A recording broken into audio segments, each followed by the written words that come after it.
Bom dia, boa tarde, boa noite. Agora nós vamos dar continuidade à parte 5 que nós falamos no vídeo passado. E ele está falando como o aluno aprende. É uma coisa muito importante. Por que eu estou fazendo esses reacts? Primeiro, porque é importante para que os professores comecem a compreender como funciona a educação. Porque, na verdade, a gente não teve nenhum preparo. Nem na faculdade e nem depois que nós adentramos a escola. Nós tivemos muitos professores que tiveram que aprender na raça como fazer. Nós não temos tempo de estudar, não temos tempo de nos formar com tanto de pesquisa que se tem hoje. E é importante conhecer. Mais precisamente, a gente também conhecer documentos para se empoderar, principalmente do que acontece dentro da escola. Então, nós vamos dar continuidade sobre tudo isso que o Vitor Paro fala, que é muito importante de se entender. Vamos continuar. 13, 14 anos, ela está em formação. A criança de 5 anos aprende diferente, tem um modo de pensar diferente, completamente diferente de nós. Uma criança com menos de 1 ano, se a bola for debaixo do sofá, a bola não existe mais. Não adianta você explicar como você explica para um adulto que a bola está ali.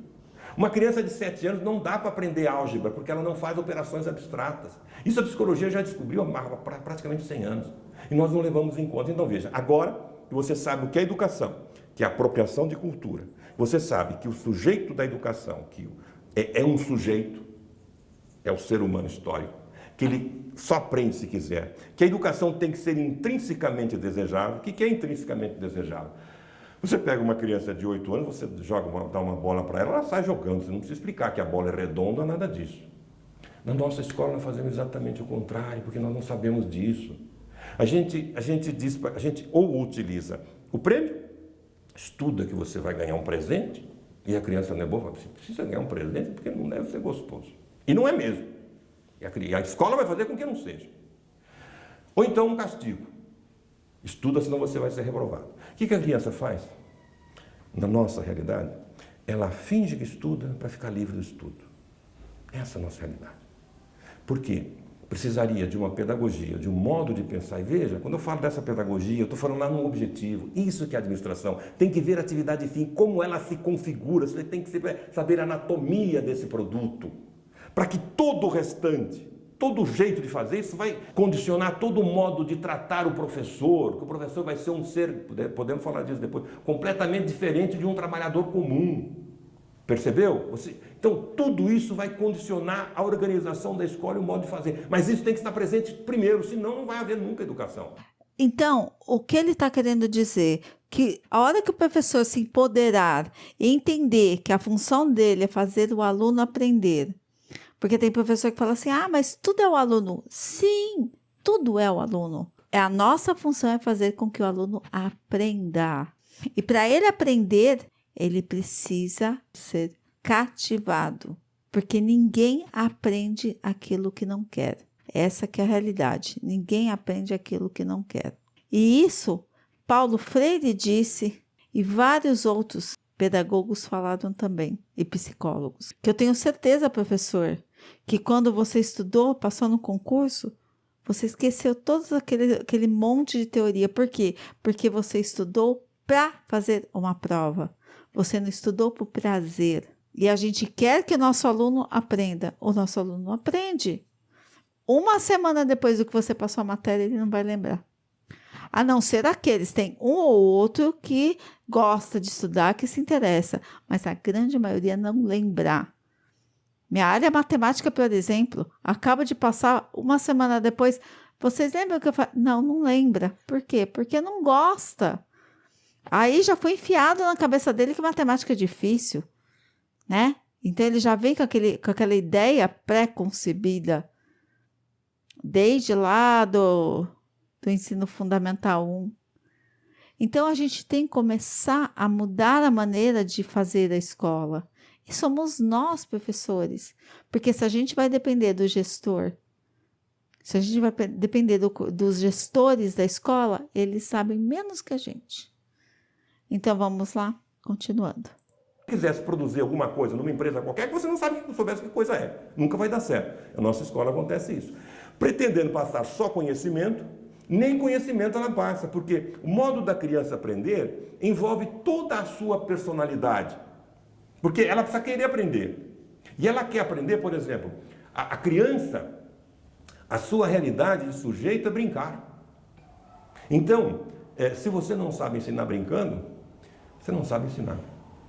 Adulto não precisa brincar. Percebeu? Ensinar um adulto, por exemplo, no ensino superior, pegar uma sala de aula com 100 alunos, se você vai ensinar matemática, você é um bom matemático, sabe falar, é simpático, acabou, não precisa mais nada. Porque o cara que chegou no ensino superior já é adulto, já teve toda uma seleção para chegar até ali, ele quer aprender, aprende. Agora, sou idiota se eu pegar 40 crianças, por exemplo, e usar o mesmo método que eu estou usando aqui. Criança de 7, 8, 9, 10, 11 anos. Não vai aprender. Não vai aprender porque não quer aprender. E não aprende. As nossas crianças resistem porque é antipedagógica a nossa escola, inteirinha antipedagógica. Então isso precisa ser mudado. Para isso mudar, precisa ter condições objetivas de trabalho. Veja o que nós fazemos. Há mais de 75 anos, em 1935, se não me engano, que foi o livro do Piaget sobre o valor moral na criança. E veja, no tempo do Piaget, o Vygotsky já estava fazendo coisas mais avançadas ainda. Já faz 70 e tantos anos. Que ele chegou e demonstrou, falou, olha, crianças, a pesquisa dele falava em criança de 4 a 11 anos, 10 anos e meio, 11 anos. Mas hoje nós sabemos, essa pesquisa se repetiu várias vezes, está mais do que demonstrado, que a criança, desde o momento que nasce até o momento, até por volta de 13, 14 anos, a melhor maneira de ensinar-lhe é no sentido horizontal. Desculpa. Ele falava o seguinte, a pior forma de ensinar, de passar conceito, isso que a escola pretende passar, de passar conhecimento, passar entre aspas, é alguém falando e ele ouvindo individualmente. Nesse período, as crianças estão em formação, elas precisam ser sujeitos, então ela aprende muito mais com o outro. Você como educador, que é um líder, que é muito mais culto, que tem a cultura que ela precisa, que precisa de você para ser humano histórico, você precisa saber disso e descer até ela. Não para ser capaz de você ainda é o líder, você ainda é o educador. Mas eu falo para os pais, vocês já perceberam que quando vocês estão de joelhos brincando com as suas crianças obedecem muito mais, fazem muito melhor? Então, veja, é preciso ser no sentido horizontal. As crianças aprendem muito mais com outras crianças se você orienta essas outras crianças, você está junto com elas, inclusive. No século XXI, nesse momento, dezenas de milhões de crianças, não nesse momento não que estamos de férias, mas você vê todos os dias milhões de crianças que não cometeram crime nenhum, confinadas durante 4, 5 horas sentado numa carteira assistindo um professor falar. E aí tem professor que fala assim, mas eu era uma boa aluna. Você é exceção, não é a regra. E naquela época, a educação era completamente diferente. Para começar, que ela era selecionada, né? Não era a quantidade de crianças que nós temos hoje na escola. Hoje a escola hoje ela foi democratizada, então nós temos um maior número de acessos de estudantes. A sua experiência anedótica não serve para nada. Nós estamos numa escola diferente, uma sociedade diferente, nós estamos do outro lado. Porque é que nem a bolha. Eu era diferente porque eu estudava e andava com o grupinho que estudava. Você não tinha contato com os outros. Então, a realidade que você via é aquela realidade que estava ali, naquele grupo. Você não via as outras realidades. Então, a sua realidade, o seu exemplo não é parâmetro para absolutamente nada. E o que ele está falando é que a criança aprende o que ela quer. E como eu vou fazer o meu aluno aprender? Eu vou fazer o meu aluno aprender cativando ele, trazendo ele para o meu lado. Por quê? Isso vai ser importante, inclusive, para eu começar a ser muito mais valorizado pelo meu aluno, pela comunidade que eu trabalho, pela sociedade que eu estou incluída, por todos. O professor precisa começar a se empoderar.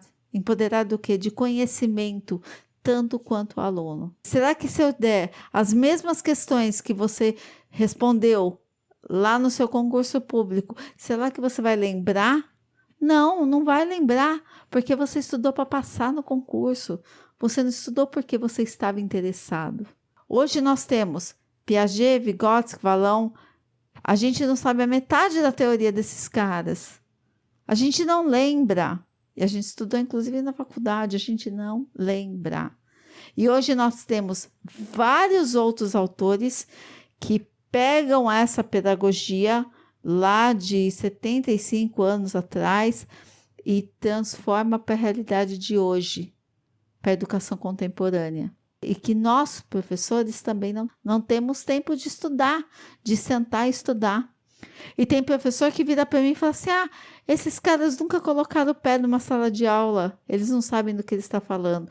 Mas você já leu? Você já tentou pegar alguma dessas sugestões que eles dão nos livros? Você já tentou aplicar alguma dessas coisas para saber se dá ou não resultado? Você foi atrás? O professor precisa também se empoderar do conhecimento, de tudo que vem sendo aplicado hoje na psicologia, na ciência, na neurociência, com os autores de pedagogia, para a gente poder subir um patamar, inclusive como a sociedade nos vê. Isso é criminoso. Quando vão perceber isso? Quando se apropriar dos conhecimentos da pedagogia. Então, para saber isso, precisa conhecer psicologia da educação, sociologia da educação, antropologia, didática, todas aquelas ciências que informam a educação, para saber. E olha, tem um progresso terrível, grande, especialmente no século XX, de como ensinar bem matemática. Ensinar matemática brincando, fazer matemática ser tranquilo. É isso que é bastante incomodante. Se não houvesse, veja, você não consegue curar a AIDS, tudo bem, mas não existe forma de curar a AIDS ainda. Pelo menos não de uma forma imediata. Ou de curar a diabetes. Agora, para curar úlcera no estômago, se tem coisa. E se usa na medicina. A medicina teve um progresso terrível e se usa o progresso que ela tem em favor da medicina. A educação não. Não é porque não tenha. Tem. Isso é papel do administrador ou da administração? Isso é assunto da escola. Se você fala... Antes dele começar a mudar de assunto, eu só vou fazer uma observação. Imagina se um médico, se ele simplesmente virar e falar assim, o pesquisador que fica lá no laboratório, ele não sabe o que ele fala. Então eu não vou ler ele. Eu sei o que ele fala porque eu estou lá, eu que opero, eu que ponho a mão na massa. Os pesquisadores que estão dentro do laboratório não sabem do que estão falando. Pois é isso que eu ouço o professor falar. Aqueles pedagogos, eles não sabem do que ele está falando. A gente que está no chão da escola, a gente sabe. Não, eles não sabem a prática. Mas eles têm a teoria sim.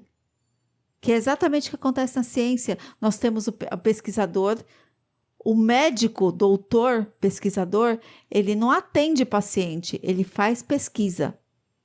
Ou ele atende paciente ou ele faz pesquisa. Aí ele faz pesquisa para quem?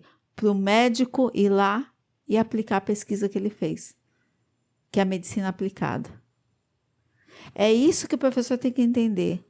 O pesquisador que está lá pesquisando, o pedagogo, ele está fazendo a pesquisa. Por que ele está fazendo a pesquisa? Para você ir lá e aplicar. Então, tem que ser estudado. Você gostaria de ser atendida por um médico que parou no tempo, que ele não estuda mais, que ele não sabe mais dos avanços que estão acontecendo? Por que a medicina, o médico, ele é super valorizado na nossa profissão? Não financeiramente, né? Mas todo mundo, nossa, ele é doutor. Porque o doutor, né, entre aspas, ele estuda. Ele tem que estudar para poder atender o paciente dele. Qual que é o fim dele? É curar a pessoa, é curar o paciente. Qual que é o fim do professor? É fazer o aluno aprender. E nós estamos cumprindo isso? A gente não está conseguindo. Alguma coisa está errada aí. Claro que a culpa não é nossa exclusivamente. E aí é isso que ele vai falar agora. É toda uma escola. Vamos ouvir. A administração escolar é assunto da administração. Porque nós não estamos falando de administração como simplesmente controle do trabalho alheio. Que hoje virou, vamos fazer um detour aí para falar sobre esse aspecto. Nós estamos falando antes da questão da gestão.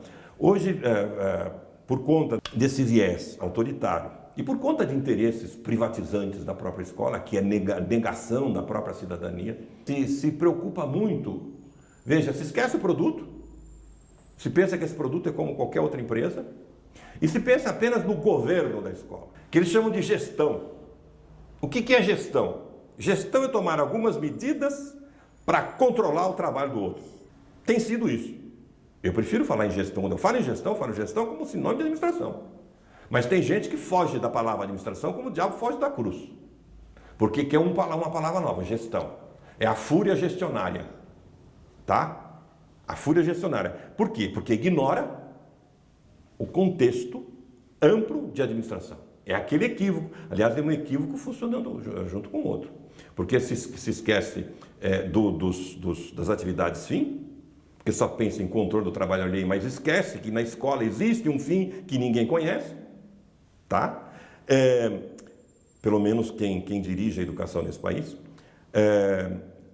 E, ao mesmo tempo, se esquece da coordenação do trabalho alheio. Essa coordenação, em vez de pensar em formas democráticas, pedagógicas, porque a escola é o tipo de empresa que exige uma administração escolar, na própria escola, sui generis.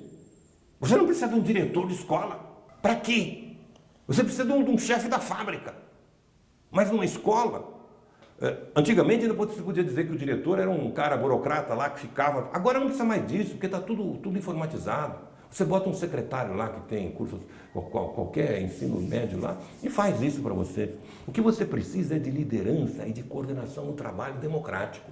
Por isso que eu faço a sugestão, que se acabe com o diretor e que se instaure não é uma gestão coletiva, não, é uma direção coletiva.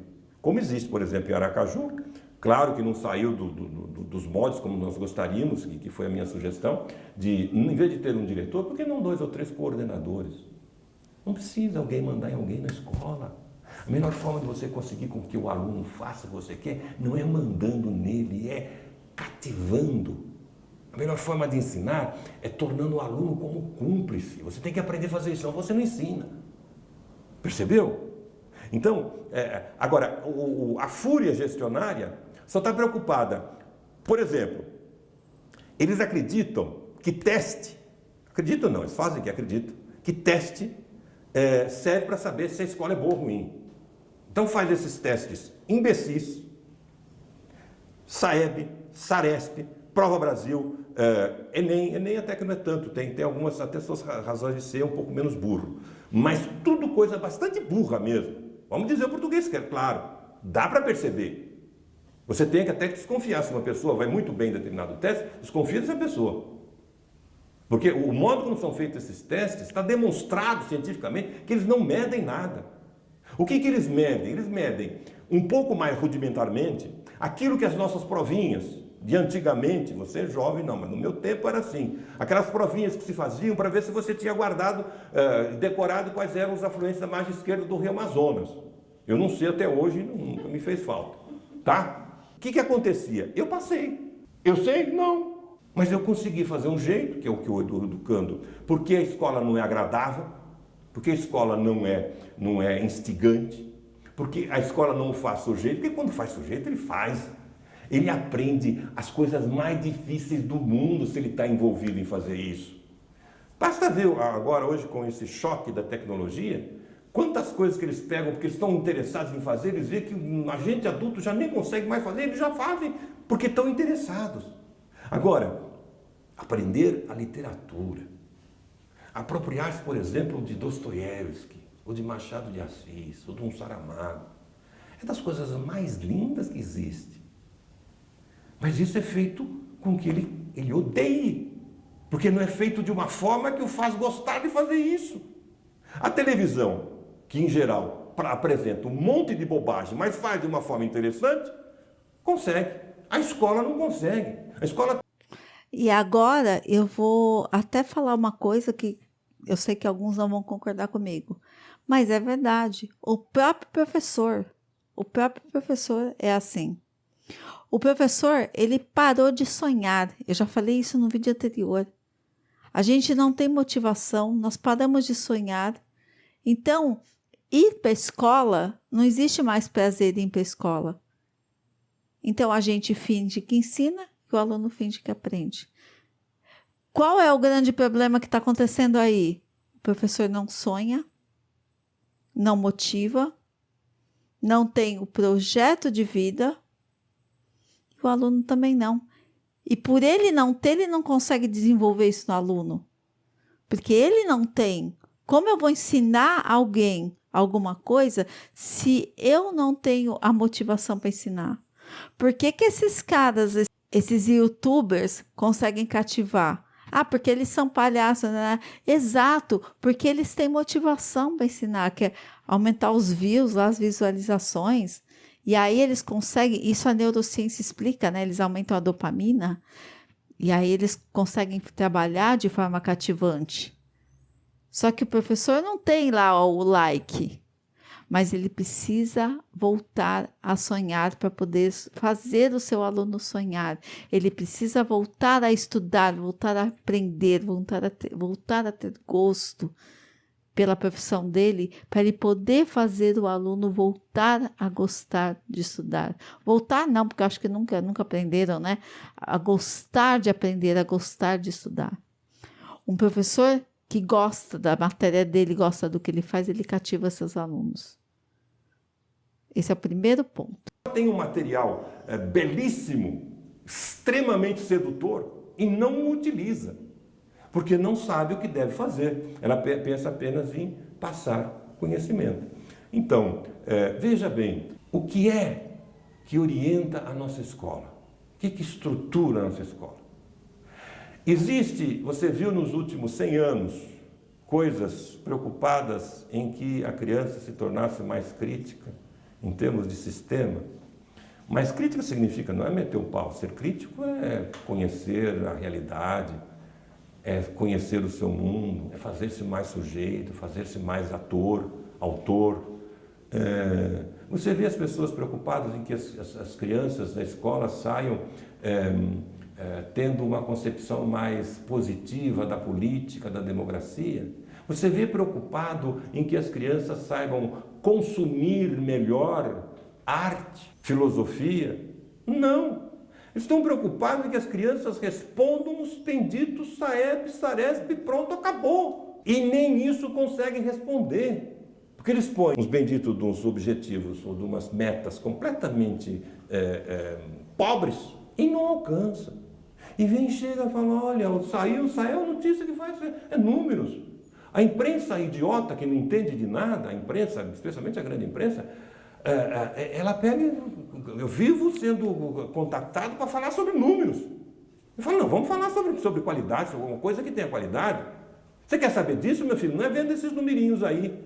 Vai lá na escola ver como é que a criança é tratada, vai saber as barbaridades que agora estão aparecendo, mas já faz séculos que acontece isso. As barbaridades que fazem com as nossas crianças. Vai ver as nossas creches, como nossas crianças estão sendo destruídas lá dentro. Vai ver a nossa criança, eu me lembro de Saint-Exupéry, de como se despreza a potencialidade de uma criança, porque ela não consegue, ela não é levada a se apropriar da cultura. E o Saint-Exupéry, num dos livros dele, Terra dos Homens, ele vendo as crianças pobres, assim, quando ele pegava o ônibus, vai pegar o avião dele, lá está o trem, qualquer coisa assim, ele falava, o que me incomoda é um Beethoven assassinado em cada uma dessas crianças. Quantos Beethovens, quantos Einsteins nós temos assassinado as nossas crianças? Milhões e milhões, porque nós não temos uma educação que se preocupe com isso. A educação está sempre preocupada em números a respeito e que não levam a nada. E isso é que estrutura a nossa educação. Nós gastamos rios de dinheiro para pagar para a empresa privada fazer concurso, uns incompetentes, que não sabem nem fazer os concursos direito. Vocês entendem? Enquanto os gestores, enquanto os professores aceitarem isso e os gestores cobrarem números, não vai haver aprendizado. Quem não ouviu falar de Escola da Ponte? Vai atrás, procura saber. Quem ouviu falar Regia Emília? Vai lá descobrir como é que funciona a Regia Emília. Ah, mas na nossa sociedade é impossível. Não, não é impossível. falta vontade. Aí nós vamos ficar esperando a vontade dos gestores, dos administradores, dos governantes? Não, tem que partir dos professores. Professores com quem? Com alunos e com a comunidade escolar. Então, professores, se empoderar de conhecimento, se empoderar de todo esse processo pedagógico que está tendo uma revolução. Começar a estudar, começar a tentar mudar a sua escola. Não ficar esperando apenas recebendo ordem e cumprindo. Não, é unir os professores para revolucionar a escola, porque é o nosso nome que está ali, tá? É o nosso nome que está sendo falado na grande mídia, que a gente não ensina, que a gente é uma cambada de vagabundo. Cabe a nós mudarmos essa realidade. Não só nós, mas a gente tem que partir de algum princípio. Eu vou ficar por aqui, que esse vídeo já está bastante longo, já está com quase meia hora. E uma ótima semana a todos e até o próximo vídeo.